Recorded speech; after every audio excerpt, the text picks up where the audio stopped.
Captain, pick up the captain. How do you that? Work Right, what are we going to start with first? And who's going to be involved in this? Can we stop timeware 4 first? You want to, you want to do that first? Yeah. Are you totally sure? Yes. I don't need to miss this. Uh, This is important. You'll is like it? this. Yeah. We'll This won't sell take a long. lot of time. 15 minutes for this. I was going to say we sell more time attendance products, don't we, than workwear? Yeah, but why? Because you haven't got any job recording products that are Okay. good. This will take 15 minutes. Right, go for it. Maximum. Go on, I'm listening. Come on, Neil. And what I need to do before you go is to swap the chips over on your demo unit, and then you've got the latest version. And also, if you can get in touch with who the best one, Scott, right? Put an order in for Workwear Junior software. Just write on it free of charge, right? And then you get it. Do we need anything repaired? Good question. You tell me. Do you need anything? You mean No, no. You'll need a new EEPROM for here, so if you put that on there as well, yeah, just write on free of charge. No problem. Do I get a copy of this video? Is it rolling now? Yeah. That's to be out in the shop with you with the coffee. If you want a copy of the video, it's not a problem. Okay. Cost you 15 quid. Right. Video nasty. What's that? You're all set. Where's your whip? Workmaster Junior software free of charge. Yeah. For here. For us. A demo software. Workwear Junior. Eh? You can Also, do it. No, I'm always here. Also need one for the repair also kits. timeware Junior as well. Just want to have the video, can't you? You're missing the camera. Okay. Workmaster Junior and Workwear Junior. This is the entry-level shop floor data collection system. I think you've probably seen the leaflets for it. A maximum of 500 jobs, 100 employees. It's really to sell alongside the Time Master Junior. Small engineering workshops that have got maybe up to 20 employees, probably will be about the average, I would anticipate, average sort of company. Basically, we've made the system as easy to use as possible. Just press the start button, put the job number in, swipe the badge. When you stop the job, press the stop button, swipe the badge, possibly enter a quantity if that's required. And the system stores it the same way as the Junior and makes it available for automatic reports later in the week or that day or whatever. The software that I brought with me is the software that the customer can have as an alternative to the printer. So it's the same package, it's actually the same price. To get either the printer option with the 50 badges and the unit or the software, the 50 badges and the unit. Okay. Right. Now I've got this unit plugged into the console at the back of the laptop, so I can't use the mouse for this, but this is mouse compatible software. Alright. I put in swiped some badges earlier on, so we should be able to extract a report, look at it on the screen. We go into job report. Okay, there are 4 possible job reports. Work in progress, which is obvious, the jobs that are currently in progress. Completed jobs, those are jobs that have not been worked on for a number of days. You can determine the number of days that must elapse before a job is declared completed. Right? So that means the user doesn't actually have to go up to the unit and say, right, we've finished this job now. You may actually just stop working on it, and after a certain number of days, it will just decide itself that it's completed. So if there hasn't been any swipes on that job, yeah, for say 4 days, yeah. if you say 4 days, and then what happens, it goes into a completed state. Can it be reopened? It can be reopened. As soon as somebody swipes on it again, it reopens. But after those 4 days, in this example, it's completed and then sits in a completed state for a number of days. Yeah. At the end of that period of time, it's deleted from the system automatically. At a preset time, it goes through and wipes it off the system. Obviously, if you didn't do that, you end up with everything clogging up the system because there's only a limited amount of space in there. So, typically you might have a job maybe left as work in progress unless it's touched. So within a 7-day period, and after that, maybe leave it for another 7 days, and then it's deleted. So you've really got 2 weeks to access it again before it's actually wiped off. All right. So that's work in progress. Completed, obviously tied in with that. You can ask for a historical report or a report for the current day. So a historical report could go back for months. Ah, right, I was going to say, what is the time period where you can go back and look at a job? Because if it's work in progress and it's cut off after 7 days and needs to be completed, and a further 7 days deleted, is it deleted into the history It's just wiped off the system. completely? Yes. Whereas if you end the job, it's stored on there for months. No, the way it works is that the job, for a start, the job must be wiped off at some stage. It's got to be wiped off. You can decide how long it sits in that completed state, up to 99 days.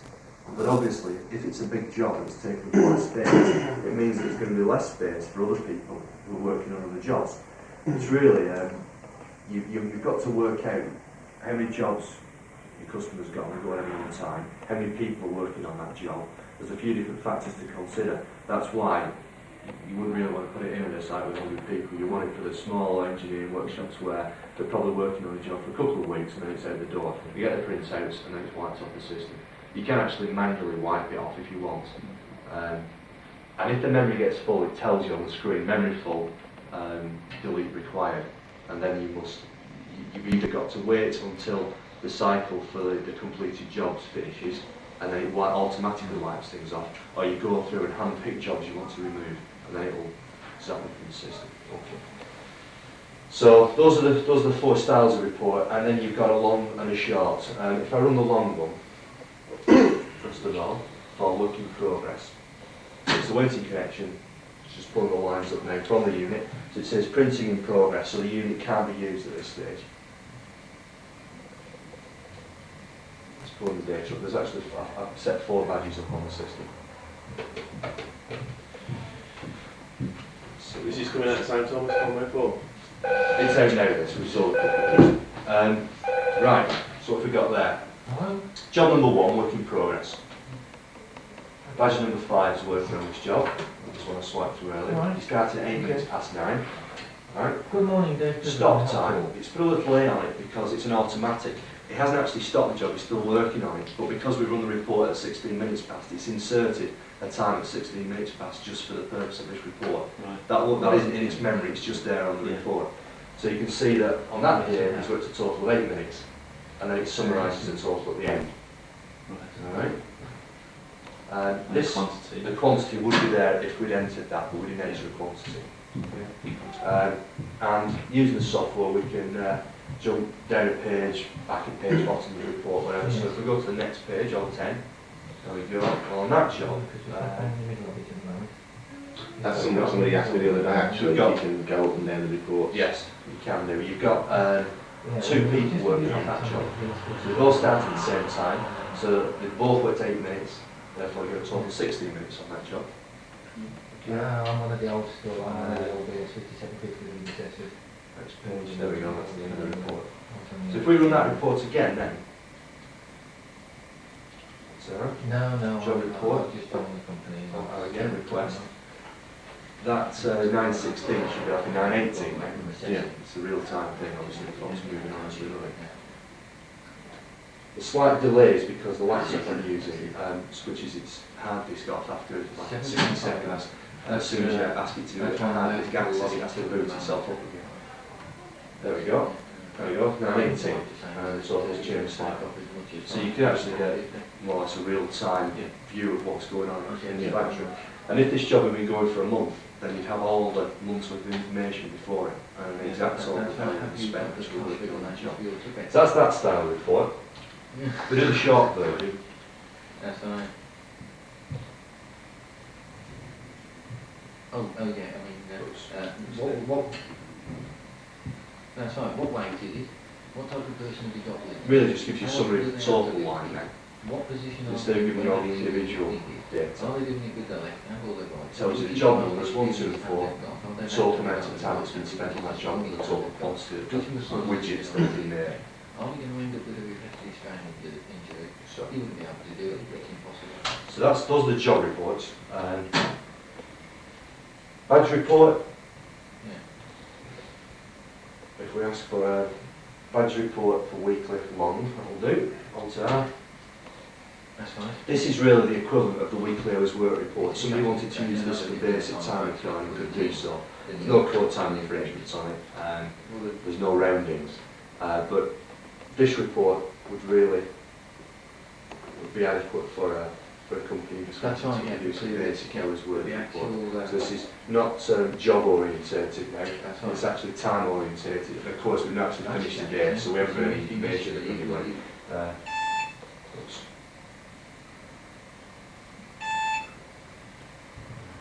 What's this report called? This is the badge summary. Badge summary. Oh, So if we had information in there, if we've been running for a few days, we have the dates, the day, the job they were working on, that's badge 5, the time he started and stopped, the total time, the total quantity. And the sites we've got that have this installed at the moment, the test sites, they use this report, they run it on a Sunday morning. It gives them a full week, so from the previous Monday to that Sunday. Gives them that, and that's like for the payroll purposes. And then they run the other report on demand, just to find out how individual jobs are doing, and actually performing. So that's the information that's available from the PC side. On the options, you've got the employee details can be set up, so that when the guy swipes his badge through, his name appears, and you've got very, very basic sort of personality system, if you like, calling that, just name and address details, telephone number. That's the same as the Time Masters Junior. If we can set bell times up, because every unit has a bell driver and it's standard. And then the setup menu, you've got the time and date, setup, colour and the configuration, just for which comms port you want to use on the system. And the password. The help is enabled as well. So if that's what you we're adopting the approach now of not supplying documentation, users manuals with the software. We give a very basic one.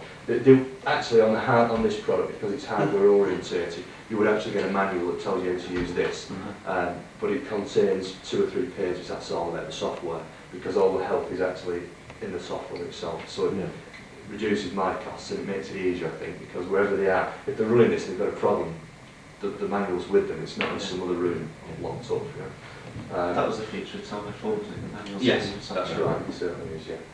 So that's the sort of help screens you can get, and it uses something called hypertext, which means if you clicked onto this option, It goes to. that's right, it jumps to that option. It's just like Windows, isn't it? That's right. Yeah. So the idea is to make it easy to use. That's right. Yeah. So that's the junior, the junior software. The actual unit itself, it's the same. You use the same method to access the internal menus. Just the pin option. 976.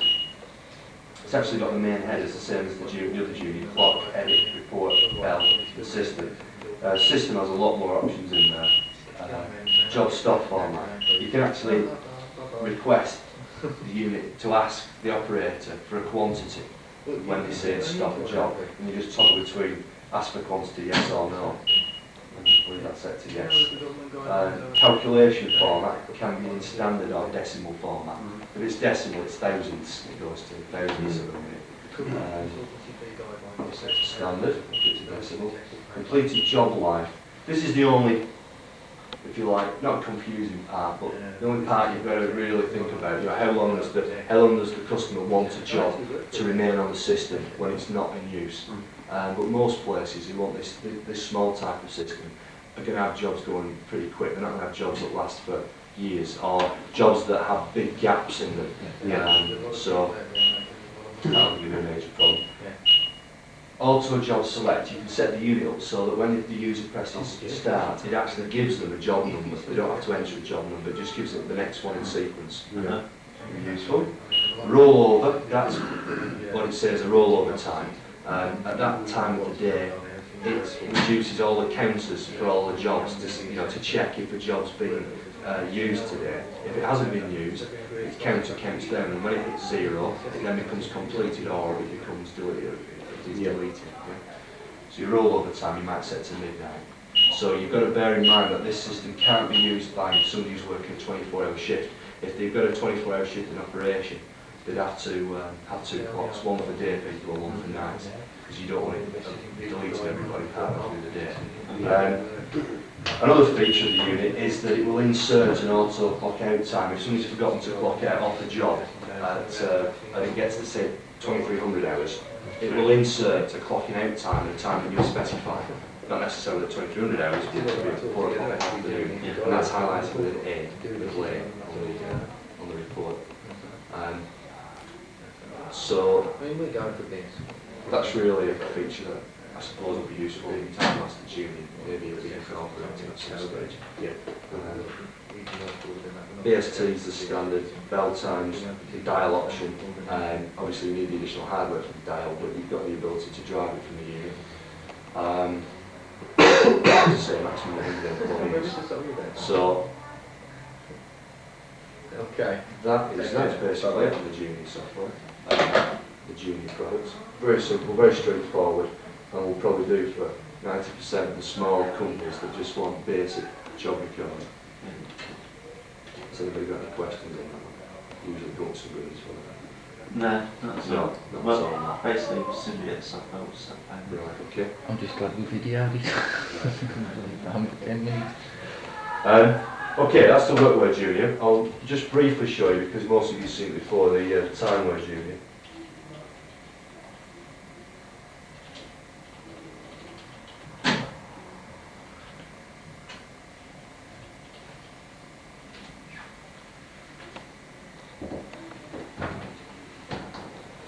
The software looks surprisingly similar.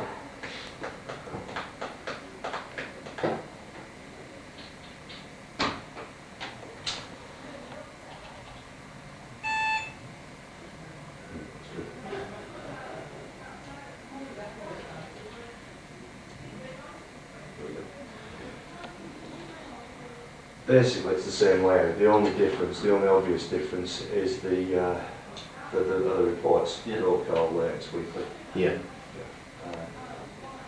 So, once you're familiar with one set of Junior software, you know the other side works.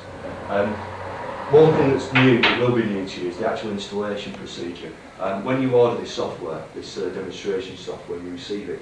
When you actually put it onto your computer, you can't just run it there and then. You've actually got to contact us every time you're installing new software. Okay, so you'll receive the discs, you just put it into the A drive, type A: install, and it will do most of it, and then it'll say to you, right, contact Northwest Market Design. You give us basically the serial number, and we can log the fact that you've installed it. And then if you try to install that software somewhere else, it would tell us when you had to contact us, and we'd say, well, you know, what's going on here. You know, with regards to policing the software, Yeah. are you going to start doing that? Well, that's what we're saying here. On every software that goes out has a unique serial number. Yeah.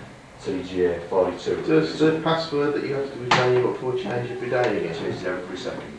Every second? Yeah. So when you ring us, that password, the code that it will give to you is valid for that point in the day. So it would be very difficult for you to, you know, if we were to give you the number, let's say the code was 42917, all right? If you install it again 10 minutes later, it will be a completely different number. Right. So unless you can duplicate the exact second, Yeah. The code is really invalid. It's changed.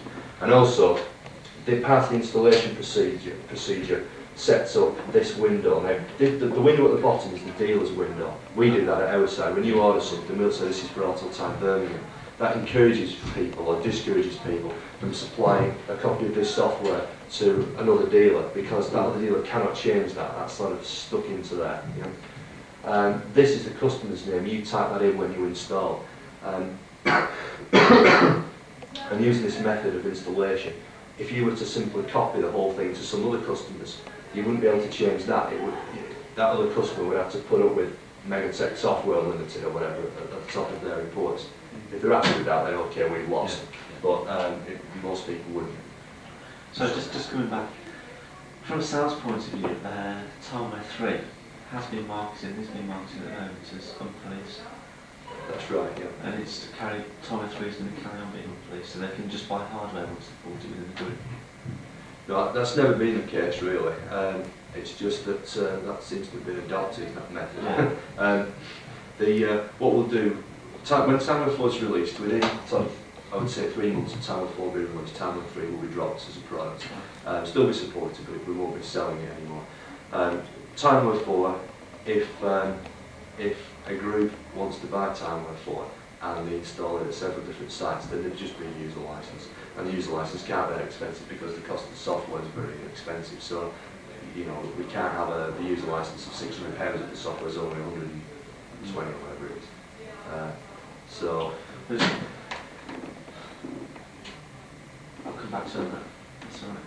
okay, all right. So that's the junior side. I'll go into timeware.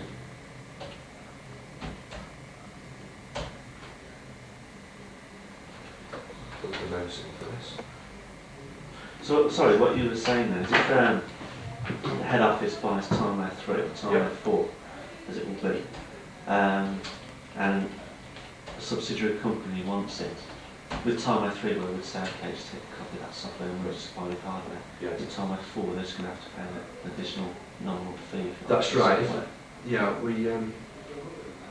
I'm not actually aware of many sites that have done what you just mentioned there. Well, I'm planning that, you say. I don't think Right. we've done it in the past, but I think in order to attain an order, we are doing that. Okay, that's an interesting concept.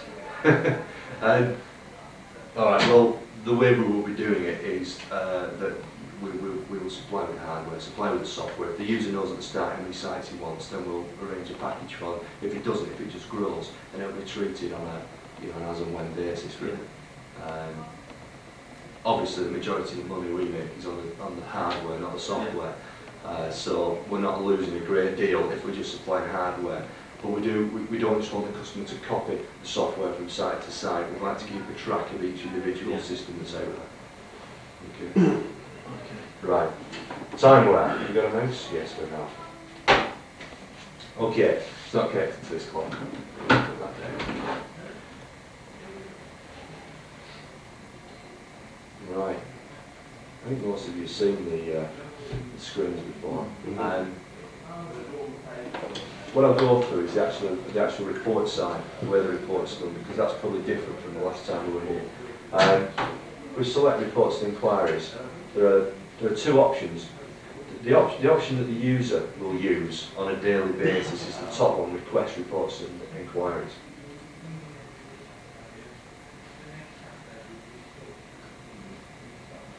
Okay, now, what we've got here is a list box that can contain up to 200 individual reports that have been defined by either the customer or the dealer. Now, I'm not talking about a report generator where you can change the format of the screen around.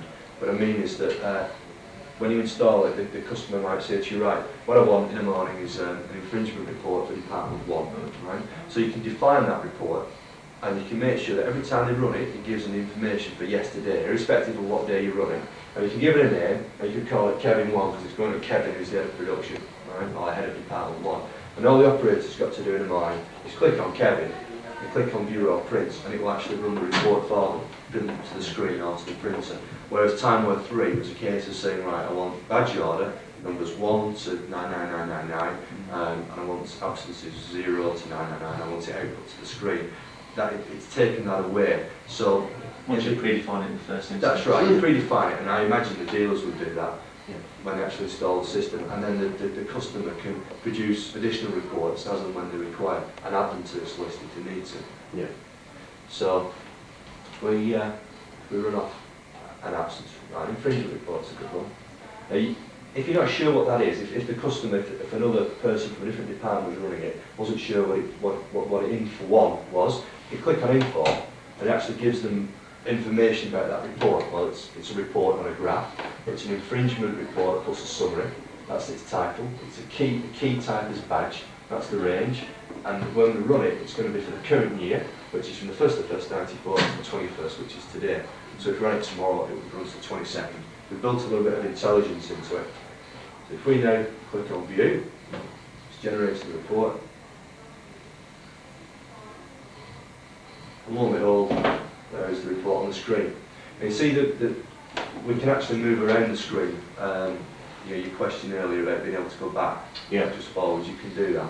So if we look here, Jane Anderson, it's picked out all the core time infringements that this lady's had in this year, and it's encountered 7. You see at the bottom there, 7. Yeah.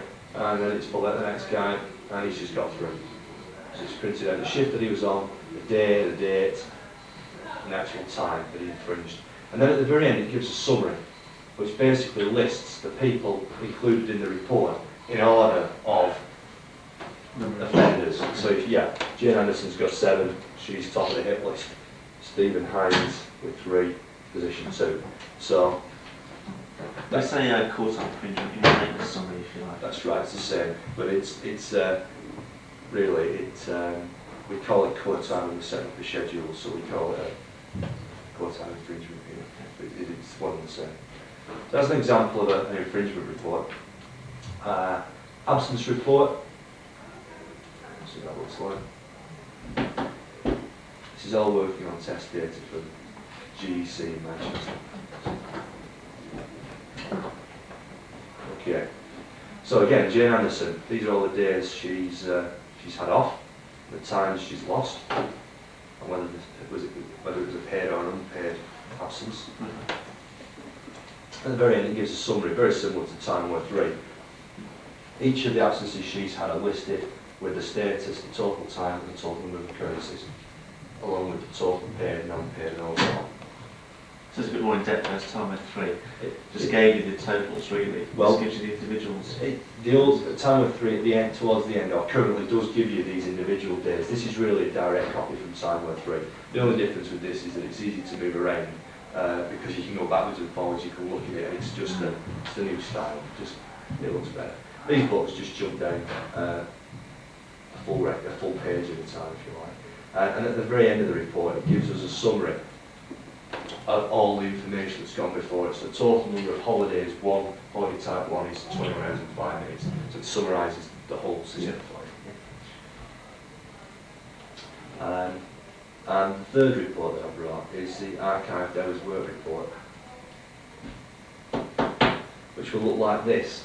This is to replace the old style clock card. Do you remember the one that had Monday, Tuesday, Wednesday columns? Well, we dropped that for the moment simply because the system is no longer a weekly system. You can define what sort of reporting period each department has. So we may at some stage in the future introduce that, and obviously that will only be applicable to people who are on weekly reports. This is an example of a weekly, but in a new format. So we've got Jane Anderson, that's the date, her in and out times along the top, and just the total time she's worked that day. So whilst it's behind the scenes, it knows that maybe it's 6 hours of basic and sort of 1 hour and 5 minutes at overtime 1. Just for this one report, it's lumped it all together into one large total. But later on, down here, we've actually got the time at basic, time and a half, double time. These are the descriptions that you set up for the customer, and you notice there's the full 10 overtime rates there. So what we're saying is that this isn't actually the be-all and end-all. Obviously, we're going to develop the system. What we're trying to do is get out an infringement report, an absenteeism report, and an hours work report. Those are the 3 main things. You know? And probably within a week of it being released, we'll have a variation on this. And the idea is that we can have maybe 40 or 50 different reports eventually within a few months, with people coming back with suggestions. We can just add new features in, and it will just be bolted into the standard package. It's a lot easier to do with Time 4. So you can also, it also highlights the number of infringements for that person, and it will still fit 3 of these onto one page. So those people that wanted to tear it off and put it into a wage package can still do so. So you know, those are 2 examples we've set up. If there was an option on here that we didn't want, we could just delete it. As simple as that. If a report is no longer needed on the system or set up incorrectly, it can just be wiped off.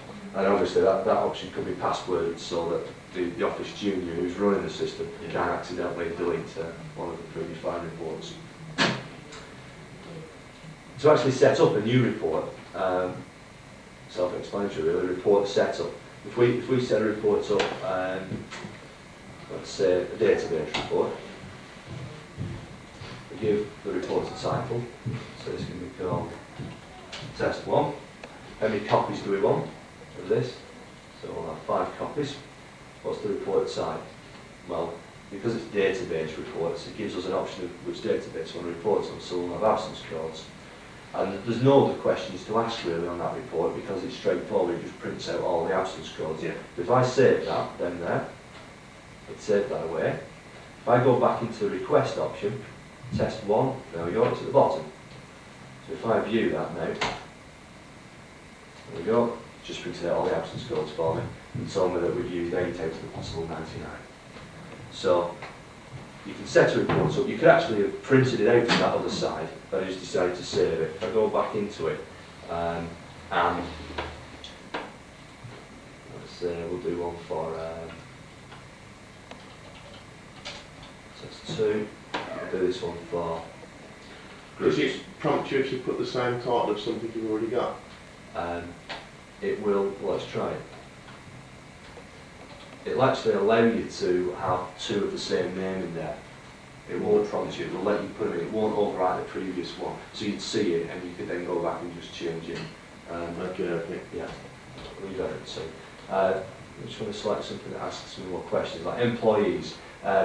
Obviously this system's got 600 people on it, so you wouldn't want a list of everybody, you might just want one individual. So it's really just a case of, once you've selected this style of report, the employee database report, you can do it by badge order. And it'll just be a case of selecting the badge order you're interested in, clicking on view. I won't do that because it will take you a few minutes, it won't waste the time, but it will create a full list of everybody on the system. Right. So it's a little bit easier to use than timeware 3 as far as the reports go. We've actually taken the graphs out of here now, and we're going to run the graphs from a separate module. They'll still be supplied as standard, but we're no longer going to keep them within timeware. You'll click on an option called graph, maybe a program called graph, and it will allow you to define graphs in a similar way to what we've seen there, giving it a title and different parameters. And there's we can see the graphs, you've probably seen them before, but they. There we go. Let's try again. Exit. Don't want to back up. But when you timeware, if I type in graph, the styles that we've got are obviously the pie chart.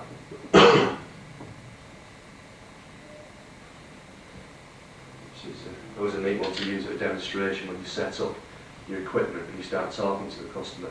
If you have that on in the background, you know, as you're talking, it's sort of by the end of the half an hour it's burned in, and you know, the next guy comes along with Baudet, and they say, "Where's your graph screen?" We've got a graph screen. Obviously using to your advantage. Bar charts, both horizontal and vertical. And again, the different styles of graphs will increase as time moves on. I mean, no doubt you're going to come back to me and say, we've got a customer who wants to compare the overtime work by department, but we only want to highlight the top 3 departments in the form of a line graph. Now, something like that wouldn't be a problem. We could just add that in, and we'd give it a new name. You know, it might be called report number 17, let's say by then, and all the customer's going to do is click on that, and behind the scenes it will work everything out and produce the graph for them. So we're going to rely on feedback. We'll give them basic graphs, basic reports, and then really it's down to the dealer to come back with suggestions for us. Yeah. Have we got a copy of timeware? You haven't. You may have. I'm not sure. I was just going to ask you that. I've got a very old copy that doesn't work. Right. When you were first down in it. Okay. Well, the best thing to do when you put the order in for this other software, just write on their demo version of timeware 4 as well, and they'll just send them to you. Have you not got one with you? No, I can't. Is this a demo version? No. The reason I want to go through the proper channels is because you'll get a serial number then. If I give you a copy of this, it defeats the whole object of our sort of anti-copying campaign. And you'll have a version number, and then we can keep a track of it. It'll have on our side of the system, you've got a demo version. And when we sort of complete the system next week, we can upgrade that one for you. That's the other thing, when a customer wants to upgrade his system, it's not just a case of going along with some software that you've borrowed from other customers to put on there. It's going to be done in a proper fashion. It's to really tighten everything up and to make it more professional. You know, we've had problems down south with people. Every time they receive new software for us for a new site, taking that software to every one of the customers and installing it onto their, to bring everybody up to a level. But sometimes there are subtle changes made that they should be that they wouldn't really need to be aware of, and it's causing problems on the system. So we want everything to go through a proper channel through. It's no real problem. You just have to, you know, say we need an upgrade for somebody, or you know, we would say to you, we'll supply you with the disk. You just, you know, you just tell us, and then you need that sort of thing. All right. So you document all that, Simon? Yeah, it's all been covered in a letter. On timeware again, on the actual setting up side, something we probably haven't seen. Absence and holiday planner. This was finished last time we were down. There we go.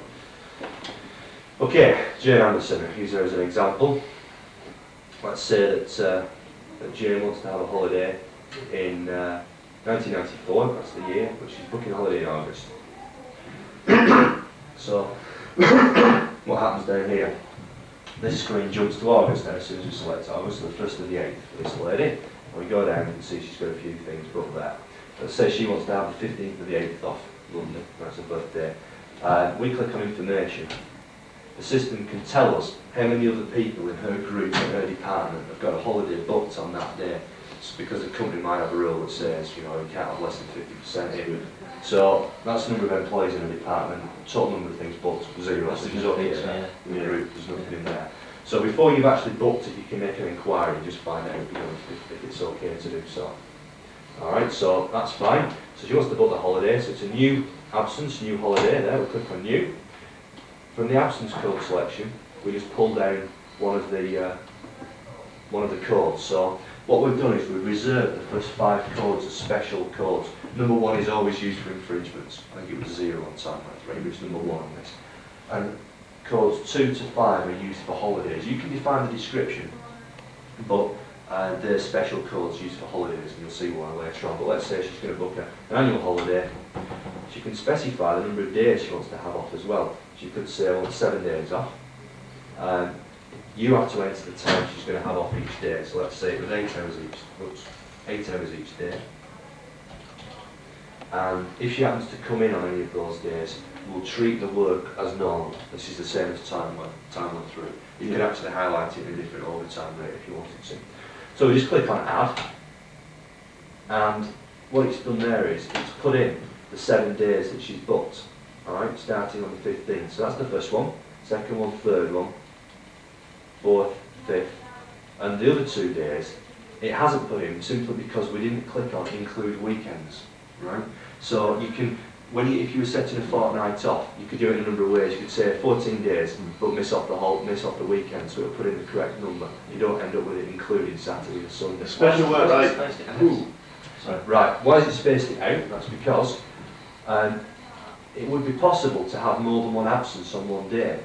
So if it's 2 Wednesdays. That's right. If when she's booked a doctor's appointment for an afternoon sometime, she comes in late in the morning, she's got an infringement for that day, and then she leaves to go to the doctor's, that's actually 2 on one day. You could have up to 99 on one day, but it will usually be 1 or 2, won't it? And then it would really have 3 on 1. That's why I spaced it out. So, if we click on info now, on that day, you can see that on the day we selected, out of her department, there's 1 absence booked, that's her. Yeah. That's an 8.3%. 8.3% of the workforce is down in that department. 33% of the actual group. So the group could be something like first aider, couldn't it? And if the number of first aiders in the company falls below a certain number, they're not allowed to actually book the holiday. So that's the absence and holiday side. I was just going to say, on a special rate, that only comes into effect if they actually work on a holiday. Yeah, that's right. So if you put rate 1 in there, that would be first rate of overtime. That's right, yes, the rate 1 that's set up for that person. So 0, 0 is basic. That's correct, yes.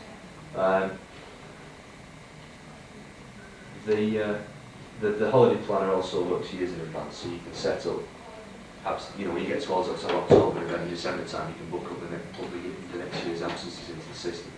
And this really works hand in hand with the archive Dowers work report, because every time you make a change here, it affects somebody's balance for the end of the period. You know, if you put in an 8-hour holiday and it's paid, it has to update the total for their period. So all that goes on behind the scenes. So when somebody goes to print out an hour's work report, if they've made a change here, it automatically changes it on that report.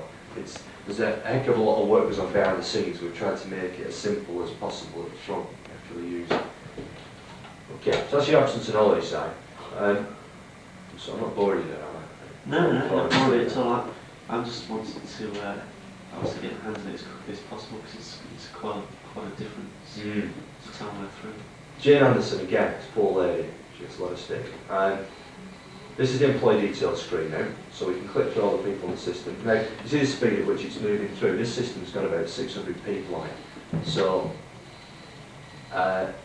you probably, I would imagine, sort of 99 times out of 100, you're not going to have that many people on any system that you sell. So this is the sort of speed you can expect. It's not like timeware 3 where it's loading and you'd be waiting, twiddling your thumbs.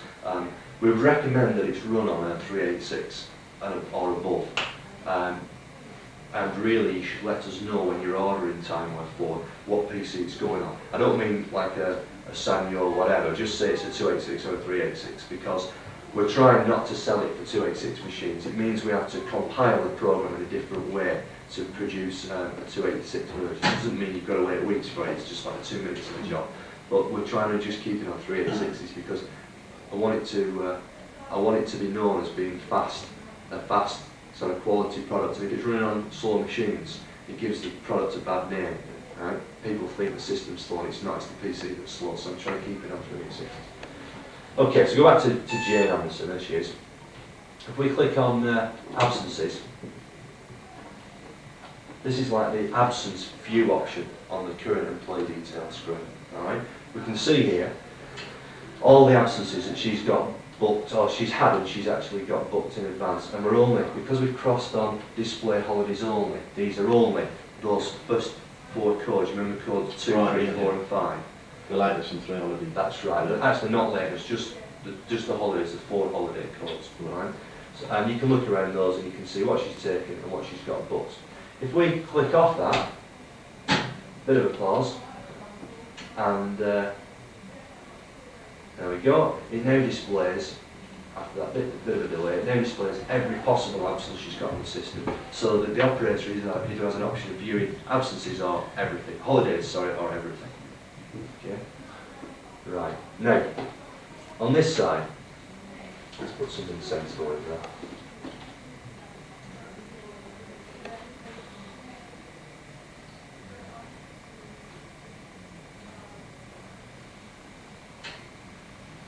Let's just go like this and go back into it.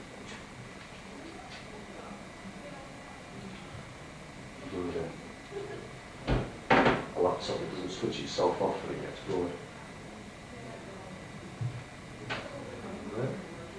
Okay, now what we've got here is holiday entitlement. This actually hasn't worked properly. Holiday entitlement. You can set up the number of holidays in hours that somebody's allowed at the start of the year. Right? And when you view this screen, it will tell you how many hours have actually been taken so far this year. How many holidays are booked in the future from this point onwards, just in this year, based on that date, and how many holidays are remaining. Okay. Is that all in hours, is it? It is, all in hours. We felt it was easier to do it that way because you might have half days and early finishes and whatever. So, I'm not quite sure why it's not giving me a total there, but we won't dwell on that. It would actually give you the holidays remaining, that total, and the figure can go negative as well. It doesn't stop when it hits 0, so you can have a negative balance in there. So again, we're trying to lean more towards a personnel system as well as just time and attendance. So this would be useful for maybe the personnel department or the wages department, just to keep a track of number of holidays or holidays remaining. The other thing on the employee details screen is the memo, which is like just a scratch pad where you can make notes about that person, any old thing.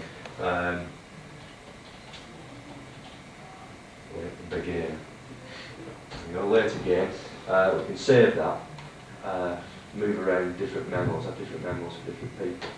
I don't like this guy. But be careful where he's putting him. That was just swearing. And yeah, I imagine on like a monthly payroll, if say there's a discrepancy one month, you can make a note in here when it comes to the next month. It just saves on to have things written down on paper, doesn't it? You can just look down there. And it's the equivalent of about 32 pages of A4 text you've got there for every individual on the system. And you've got features like being able to copy that text, move to another page, and then paste it in again. So, again, a little bit like Windows there. Terminals.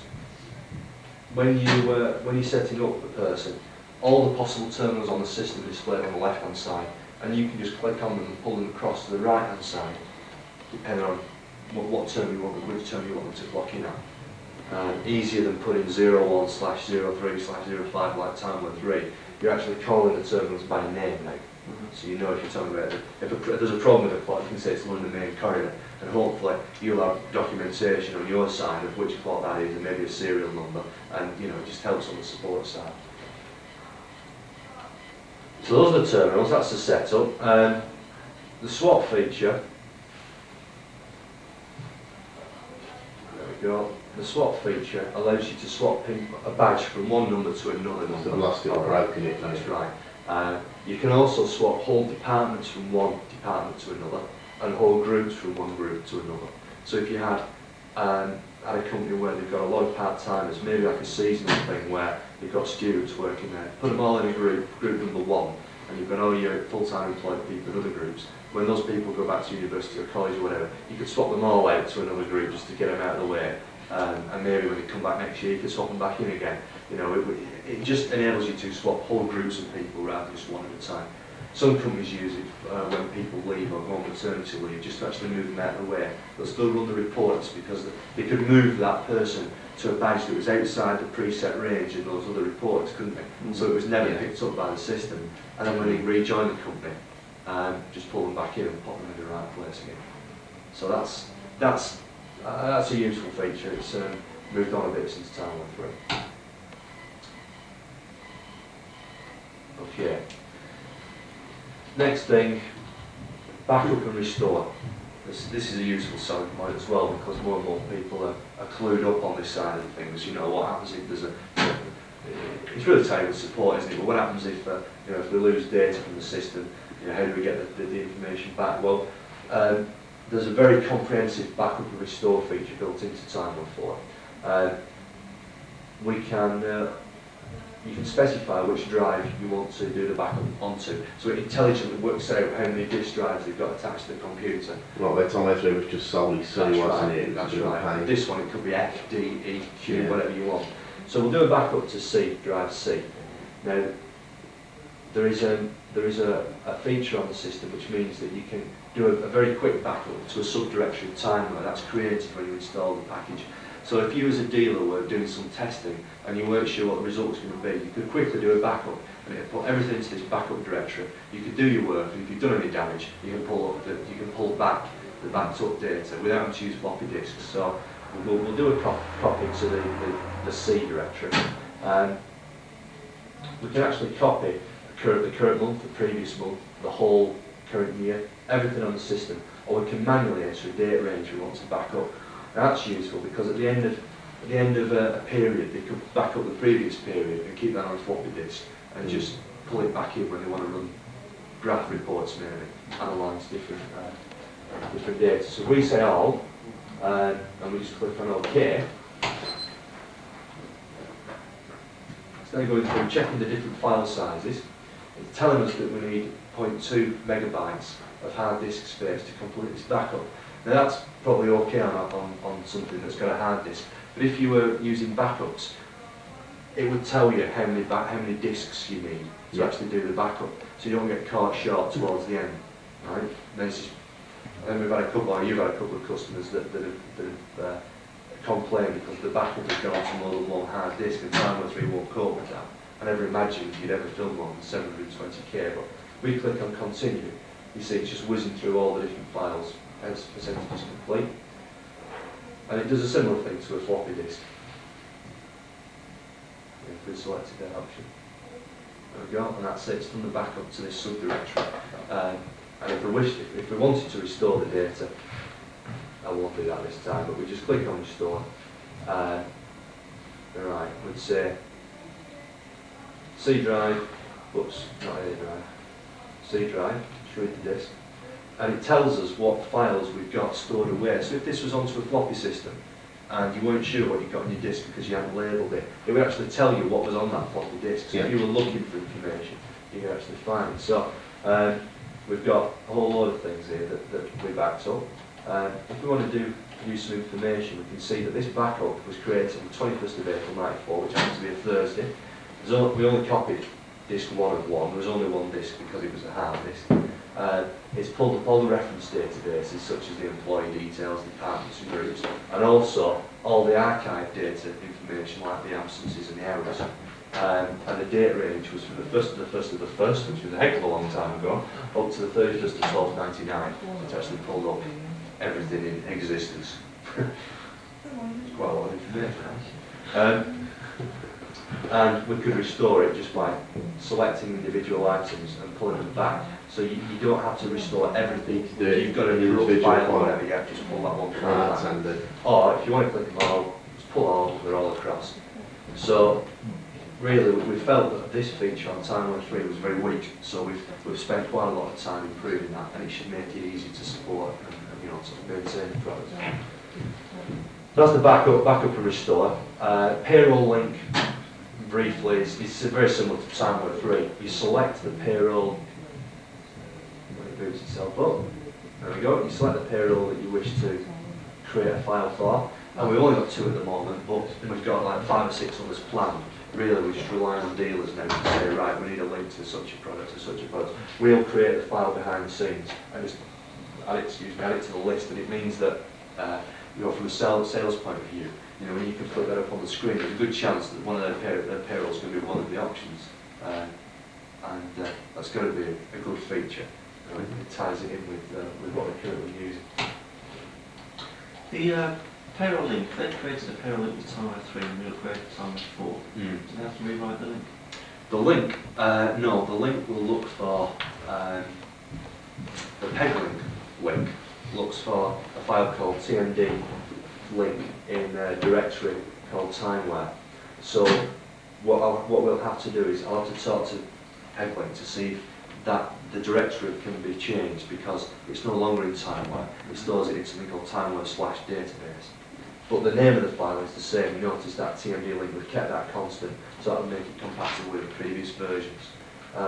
We've just got another option there, which is always the current date, the 21st of the 4th. So we just want to make it easy for people to upgrade. And really, we're on the last line here, on the manual corrections side. Well, actually, I'm going to bit there. If I go back to the upload, the extra upload, you click on upload there, it would attempt to talk to the clock and pull all the information out of the clock. Now, if you've got that's where the badge swap has recovery is incorporated, when you don't have that anymore. the calculations there, yeah. You don't really have a badge swap recovery anymore, there's no need to, because of the way we've designed it. If you had a 10-terminal system, 2 of those terminals were in Brighton on a modem link, the upload would sweep through all your local clocks and then automatically dial up your remote clocks and pull the information in, process it, calculate it, and file it away. So the uploads will take a little bit longer than usual, but you don't have the calculation process at the end of the week anymore. So if a customer has yesterday's information available to him straight away in the morning, So you can do an upload whenever you want. any time, and it will finish off the shift. If you like, any shift it can just tie up and calculate and file away, it will do so. So a company that needs reports on the overtime work for the previous day have got that now, because you could change the hours work report to give you information always for yesterday. I have a special report that was for John, the production manager, and just the client every morning does an upload and then clicks on the report option and gets just a list of the overtime work by each individual. So that's a major change, really, one of the major benefits of the system. Now, if it does come across any errors, if there are any people on the system who've forgotten to clock in or forgotten to clock out, it will list them on this screen as soon as it's done the upload. So it'll drop the operator into this screen, and let's say badge 1 was fine, it's dropped to the badge 2, for some reason it can't calculate that, so it will be down to the operator to find out why, and to add in, this is really like the daily modifications. They'd ask the head of a department, you know, why did Jim clock out on Tuesday?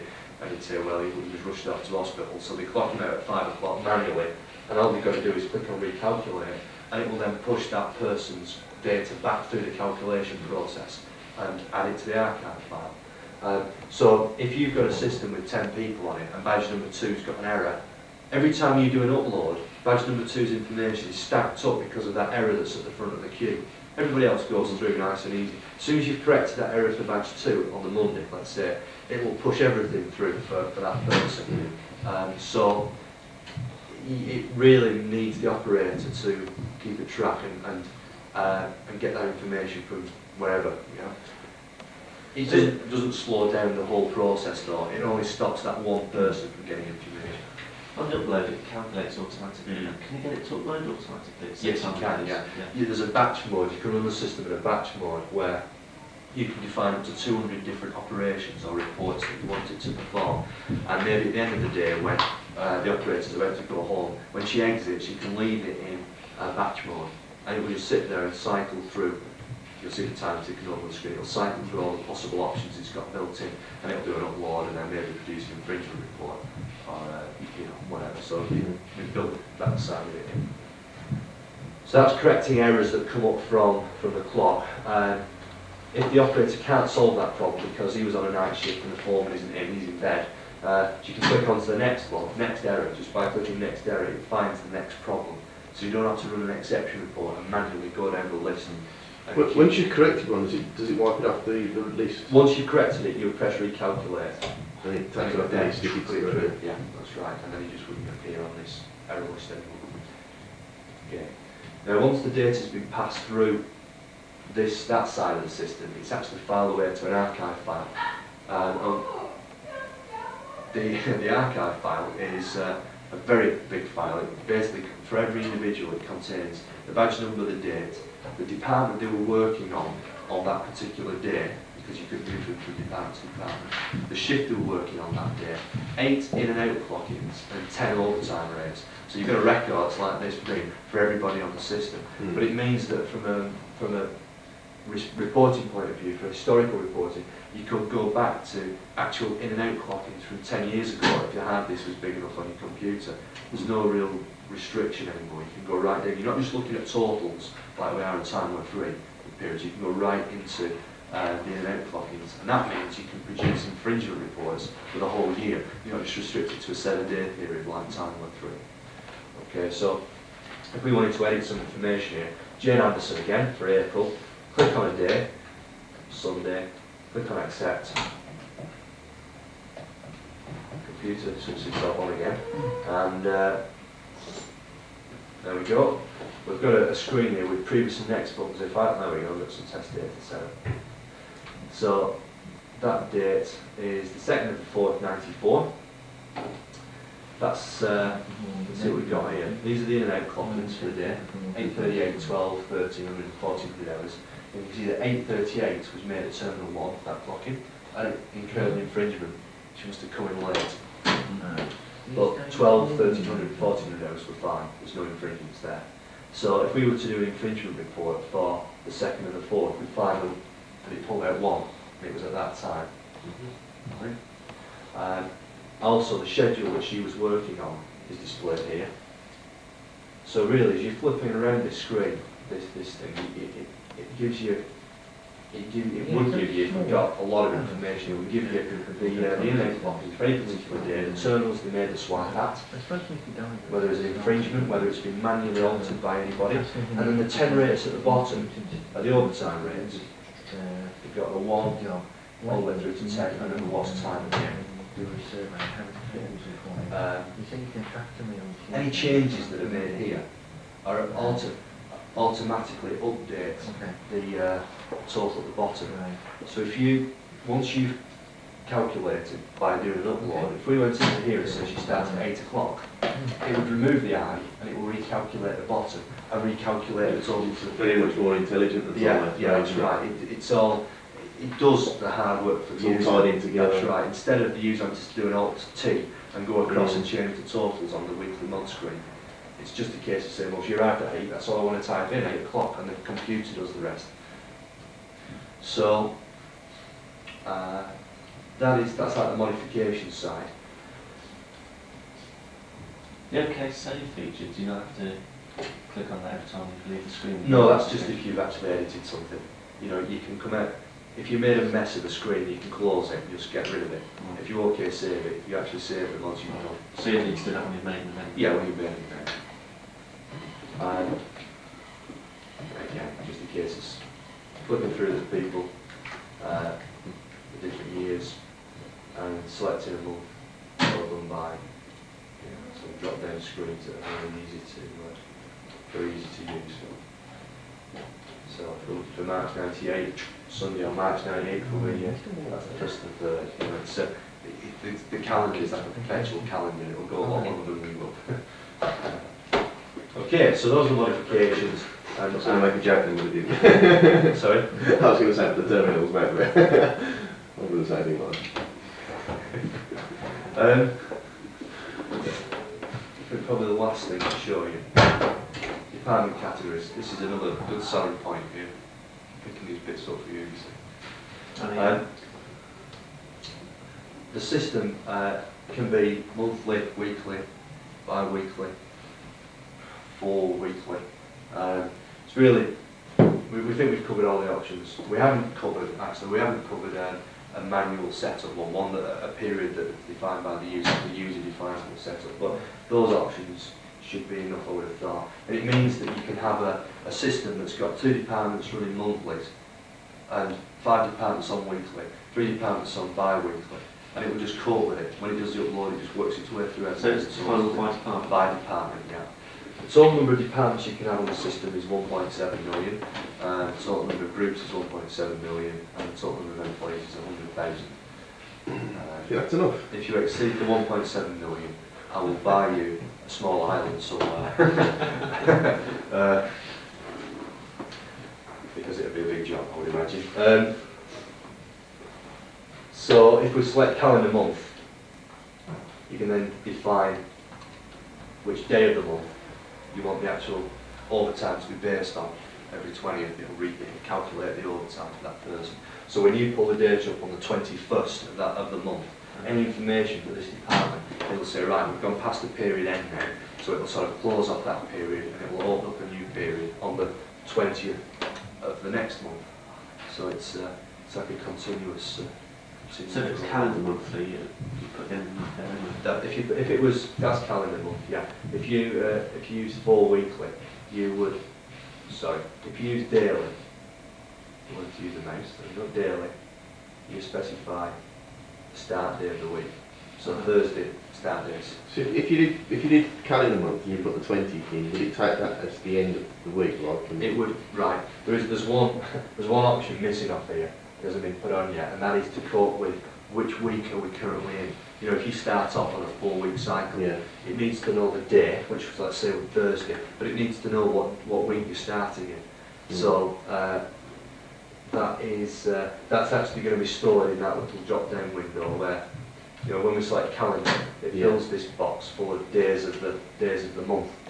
But if we're selecting calendar, not calendar, 4 weekly, it would have week 1, week 2, week 3, or week 4, week 5, and you just click on the week and it would.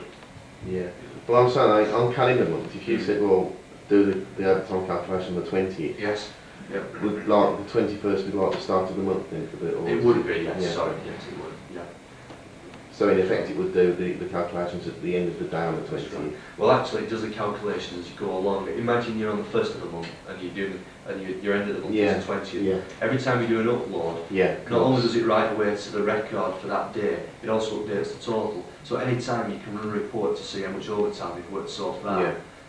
And then it's only when it goes past that day that it starts writing to the next 20th of the month. Imagine it like a big list.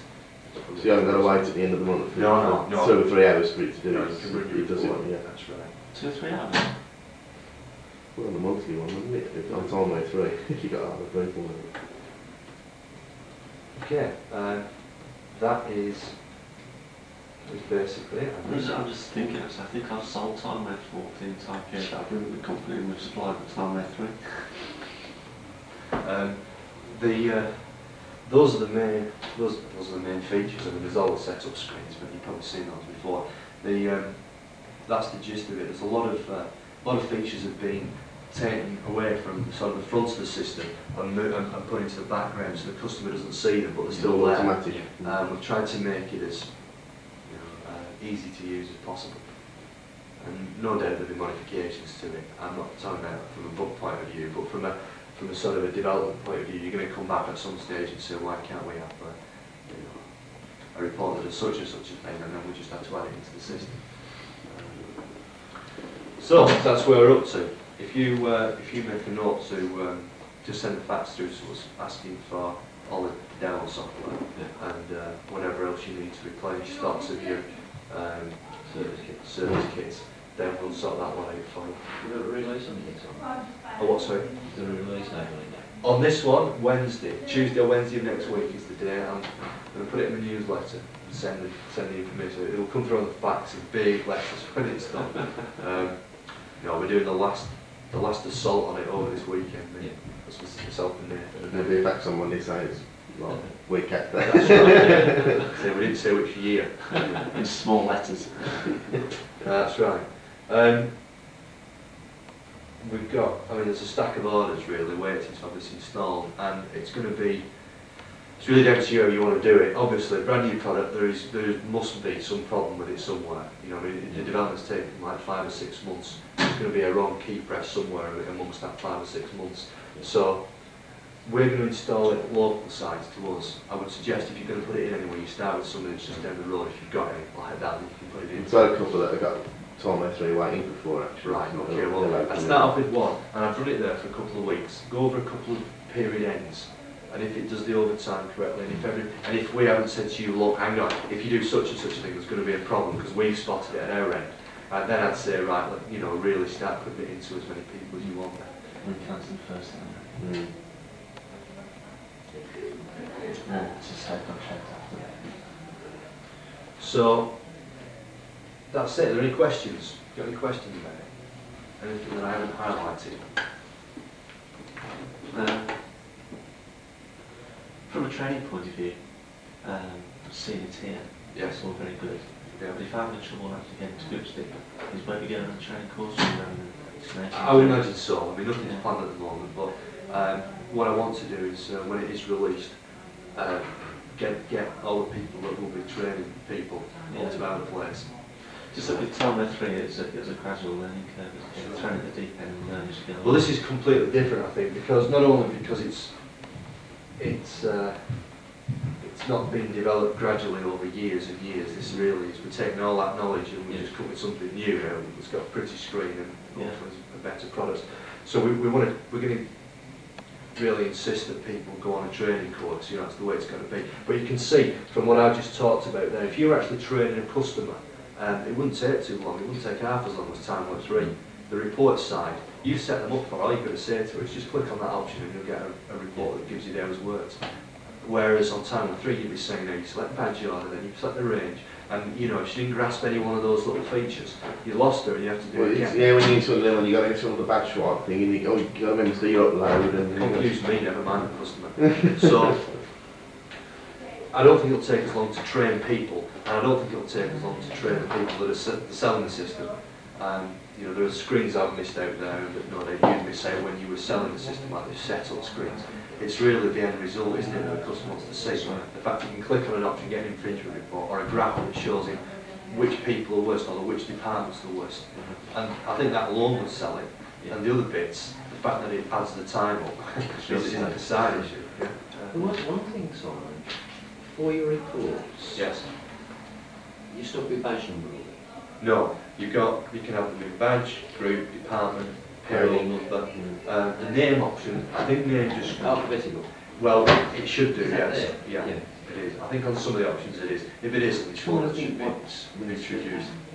They want it in payroll order. Payroll order is definitely a pay link order. Because timeware 3 will do that anyway.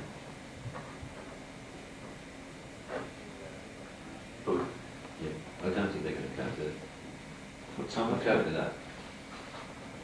Everyone's going through. No, it's just saying that the payment thing was there on time. Yeah. Why won't they keep it timer through? She won't. Well, it's a menu-driven screen.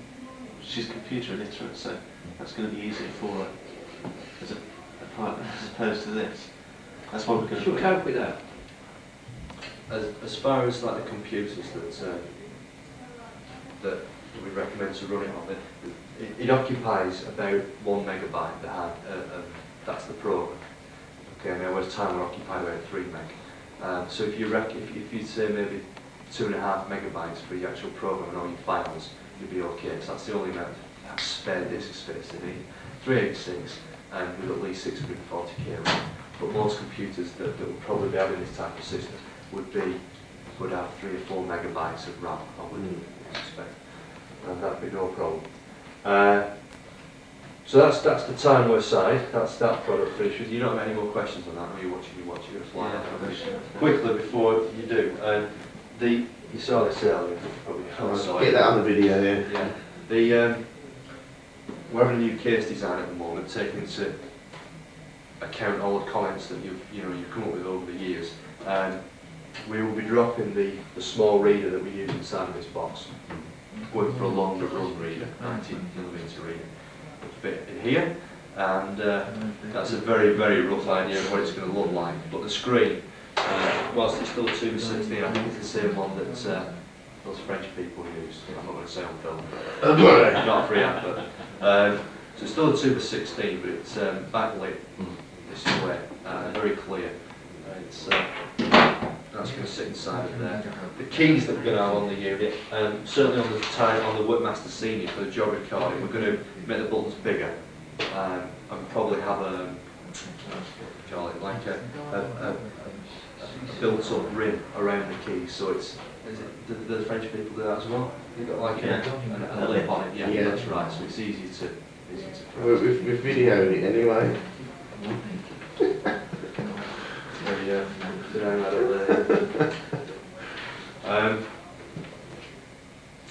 What's the backlight constructions on? Is it still plastic? Plastic, yeah, but it's I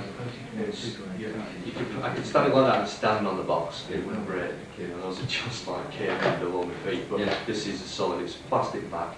Is it more like the stuff that the French people use? It's actually tougher than that. It's a different type of plastic. Forget the name of it. Polypropylene.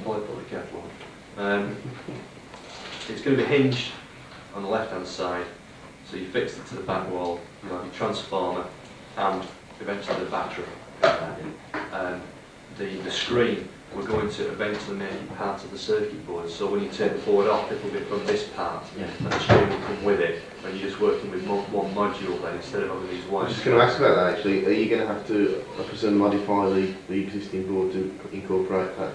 Right, well, the way the development plan is this, that we've got approximately 100 units of this box left, right? When that's exhausted, we've actually designed a new case like this that incorporates the bigger reader. So that's the first stage, to drop the small reader. That means we get away from the reading problems that we have. While we're running these out, probably over the next 2 or 3 months, this is being made up, the prototype will be made up. So when we move to this style, the new style of bath box, right, we'll have, it's the manufacturers of this bath box, we'll have a longer reader in it, and we'll have a demonstration unit to show them, to take around to people and show them.